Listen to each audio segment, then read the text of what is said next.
สบายดีท่านผู้ชมที่ฮักแพงขอต้อนรับท่านเข้าสู่สำหรับมื้อนี้แมนเราจะมานำเสนอเกี่ยวกับเครื่องตัด DC 330เป็นยี่ห้อคัดโอเคเนาะเป็น DC 330ขนาด A3 ที่กำลังตัดอยู่นี่ก็คือเป็นตัวหนังสือค่อนข้างน้อยที่สุดเลยเนาะเฉพาะเครื่องตัด DC 330เท่านั้นที่สามารถตัดได้รวงสูงของตัวหนังสือคืออยู่ 0.6 สังตีหนังสือน้อยแล้วนี่สำคัญเนาะหนึ่งก็คือเอาไปพิมพ์เป็นสายคล้องคอเอาไปพิมพ์เป็นตัวหนังสือที่ใส่ผู้อุปถัมภ์ด้านเอิกไส้เนาะส่วนใหญ่ถ้าเป็นเสื้อกีฬาบางท่านคงจะไปพิมพ์เป็นอุปถัมภ์โดยบริษัทต่างๆเนาะที่ว่าได้อุปถัมภ์เสื้อเดี๋ยวจะเข้ามาเบิ่งหน้างานตัวจริงของเขาอาจจะให้ท่านผู้ชมได้เห็นเลยเนาะเบิ่งได้เลยอยู่เจดันเทิง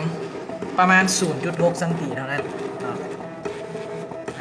0.6 สังตี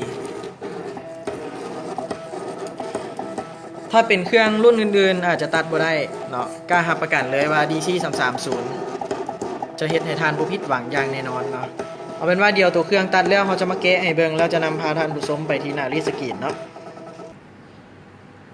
เจ้าปัจจุบันนี้ก็คือท่านผู้ชมเห็นอยู่เป็นเฟรกที่ว่าเขาตัดเมื่อกี้นี่เองตัดด้วยเครื่องตัดยี่ห้อคาโดเค DC 330เนาะค่อนข้างคมชัดเลยเนาะท่านผู้ชมรวงสูงมีแต่ 0.6 สังตีเท่านั้นเนาะ 0.6 ปลายน้อยหนึ่งเนาะแล้วก็รวงกว้างอยู่7 จุดปลายเนาะเขาจะมาพิมพ์ใส่กับสายคล้องคอที่ให้พนักงานเนาะให้พนักงานคล้องไว้สายคล้องคอคือว่าใส่ได้ครับหลายๆแบบเนาะบ่ว่าที่เป็นสายคล้องคอหรือว่าพิมพ์ใส่เสื้อกีฬาเสื้อยืดก็ได้กันเนาะตัดเฟกอันนี้หมายถึงว่าความสามารถของคาร์โอเค DC 330ตัดตัวหนังสือน้อยค่อนข้างละเอียดถ้าเป็นรุ่นอื่นต้องบ่ได้แน่นอนเนาะท่านผู้ชมเพราะว่าข้าพเจ้าเองได้ลองมาแล้วเนาะจึงเลือกเป็นคาร์โอเค DC 330ค่อนข้างทนทานเนาะต่อการใช้งานแล้วก็ตัดด้วยความละเอียดแบบนี้นี่เลยเดี๋ยวทีมงานปิ้นให้ท่านผู้ชมได้เบิ่งเลยตัวนี้จะเป็นเฟกเนาะที่ว่าเขาตัดแล้วเขาแกะออกมาจะเป็นปิ้นด้านแบบนี้เนาะเดี๋ยวเขาจะเอามีตัดแบ่งแล้วจะมารีดให้กับท่านผู้ชมได้เห็นเนาะตัวนี้ก็เป็นเครื่องไส้เฉพาะรีดโลโก้แต่ว่านี่เขาจะมาหมุนไส้กับการรีดสายคล้องคอบัตรพนักงานเนาะค่อนข้างประหยัดไฟเนาะท่านผู้ชมถ้าท่านผู้ชมมาไส้หน้ารีดสกรีนหน้าค่อนข้างที่ว่าใหญ่แบบนี้ก็สามารถรีดได้คือกันเนาะแต่ว่าอาจจะมีความสิ้นเปลืองไฟถ้าเป็นรุ่นนี้ค่อนข้างประหยัดไฟเลยนำเข้ามาใหม่เนาะท่านผู้ชมเนาะสนใจก็สามารถติดต่อได้ตอนท้ายเนาะจะมาฝากเบอร์ไว้ให้เนาะเจ้านี่ก็แมนที่ว่าทางทีมงานเขาตัดแยกออกมาก็สิเป็นประมาณนี้เนาะเดี๋ยวเขาจะเข้ามาที่หน้ารีดสกรีนโลโก้มันเป็นหน้ารีดห้องกันเลยเดี๋ยวทีมงานเขาเปิดเครื่องได้เลยสวิงเครื่องไปด้านข้างเลยเอาสายคล้องคอเขามาจัดเข้าเลยเนาะเขาจะรีดไปเทีละจุดเนาะท่านผู้ชมเนาะสายคล้องคอส่วนใหญ่ก็จะรีดกันอยู่4จุดหลักๆเนาะเดี๋ยวนำเอากาของเขามาใส่เลยวางใส่จุดที่ตรงเนาะประมาณนี้ถือว่าโอเคเนาะท่านผู้ชมมีแต่เขาล้อถ้าความร้อนที่เขากำลัง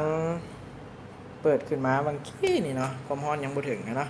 ถ้าความร้อนฮอดแล้วเดี๋ยวเขาจะถ่ายให้ท่านผู้ชมเห็นอีกทีนึงแล้วก็จะรีดลงให้ท่านผู้ชมได้เบิ่งเนาะ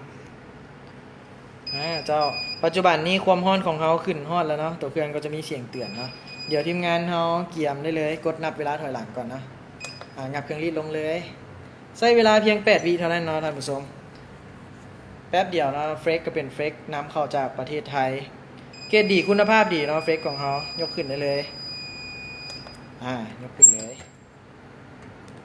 สวิงออกไปสามารถแกะได้เลยเนาะแกะให้กับท่านผู้ชมได้เห็นเลยทีมงานลอกออกแบบไวๆเลยเนาะภาพไม่ได้ตัดต่อเลยเนาะท่านผู้ชมเดี๋ยวเขาจะรีดตัวต่อไปแล้วจะมาถ่ายให้ท่านผู้ชมได้เห็นเนาะทีมงานสวิงเครื่องมาได้เลยกดให้นับถอยหลังก่อนงับลงเลยท่านผู้ชมสังเกตเบิ่งได้เลยเนาะภาพไม่ได้ตัดต่อเป็นภาพที่ว่าถ่ายให้ท่านผู้ชมเห็นแบบสดๆเลยถ้าเป็นภาพตัดต่อนะท่านผู้ชมอาจจะข้ามเทคนิคขั้นตอนใดขั้นตอนหนึ่งออกไปเนาะเบิ่งแล้วอาจจะบ่เข้าใจเนาะถ้าเบิ่งวิดีโอของ SVM คิดว่าค ความเข้าใจน่าจะมีอยู่ 80% เนาะลอกง่ายเลยเนาะเฟซคุณภาพดี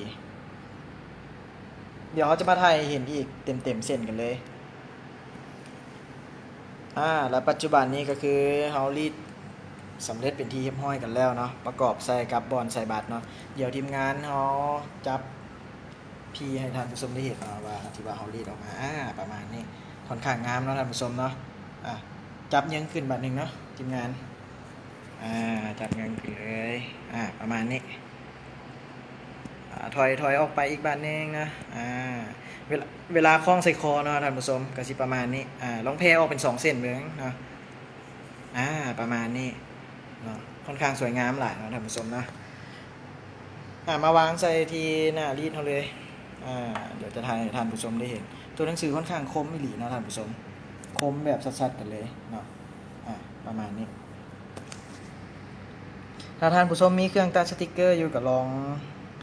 สาธิตหรือว่าลองทดสอบได้เนาะลองทดสอบด้วยตัวเองได้ถ้าว่าท่านใดยังบ่มีเครื่องตัดจังซี่ก็สามารถติดต่อเข้ามาที่ห้าง SVM เราได้เนาะเอาเป็นว่ามาฮอดนี้ก็ต้องขอขอบใจครับท่านผู้ชมทุกท่านที่ว่าให้เกียรติติดตามรับชมตั้งแต่ต้นจนจบเนาะจังใดก็อย่าเบื่อกันเนาะทาง SVM เฮามามอบสิ่งดีๆให้กับท่านอยู่แล้วเนาะเอาเป็นว่าท่านใดที่ว่าสนใจก็สามารถติดต่อเข้ามาได้ที่เบอร์โทรศัพท์02055733168เนาะ SVM ยินดีรับใช้ทุกท่านเนาะ